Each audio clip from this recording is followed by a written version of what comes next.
Ang sinasabi ng Diyos diyan na mensahe, ano yan? Tungkol yan sa mga ginawa ko ba? Na ang pagluluto, ito yung mga mensahe ng Diyos, mga pangaral, kasama lahat yan na ah, ipinagsigawan ko. Yung baka ba? Ay, ipinagsigawan ba? Na ito yung tama, ito yung totoong paniniwala, ito yung mga mensahe ng Diyos, yun yun. So sa mga ipinarating ko, ah, napamangha ang mga tao. At maraming tao nagsasabi na imposible, di ba? Nagwa-wonder sila kung paano kausap ang Diyos at paano ito ang tama. Yung ganun ba? Di ba marami silang tumingin sa akin sa taas. Di ba imposible naman na makalakad ako sa ere. Di ba? Hindi na mangyari yon. So ang words niya na ang ginagamit ng mga tao, imposible. Imposible kinausap siya ng Diyos. Imposible na yun ang tama. Yun yung sinabi diyan sa mensahe. Kasi sinasabi ng mga tao, imposible. So marami din tao na napamangha, di ba? Tulad sa mga ano na yung mga tinuturo ko na mayroong ngang sins na tama nga ano.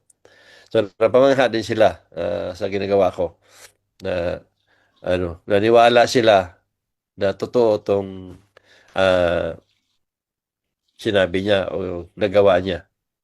Bakit? Ano basihan ko sa napamangha? Kasi nagbabay sila sa akin eh. So nagbabay din ako. Hindi kami sure magbabay sa galit ka. Di ba? Ibig sabihin, doon sa nagbabay ka, nagpatunay yan na itong mga tao ito, naniwala to. So yun yung mensahe ng Diyos dyan. So hati, yung mga taong naniwala at sa taong nagsasabi ng imposible.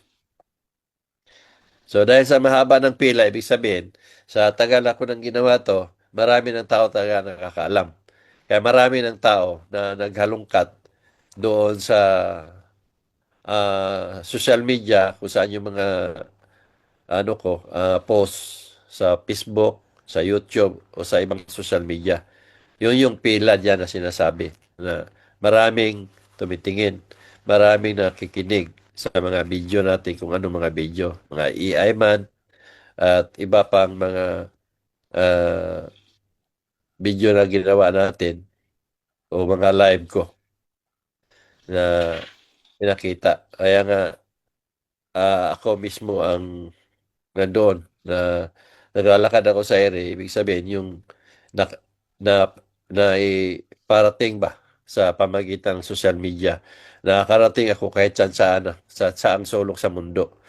Kasi nasa ulap ako. Ibig sabihin, yung social media ba na ginagamit natin na basta meron lang kayong signal, masaksihan na ninyo ang mga himala ng Diyos na nagagawa sa pamagitan ko. Kaya doon naglalakad ako sa iri. Madali na ninyong hanapin ang mga himala gamit ang mga social media basta meron na kayo internet. Yun ang ibig sabihin ng Diyos dyan.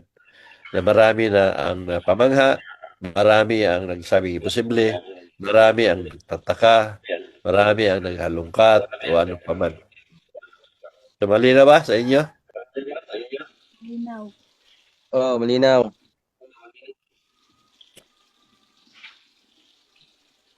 Okay ba?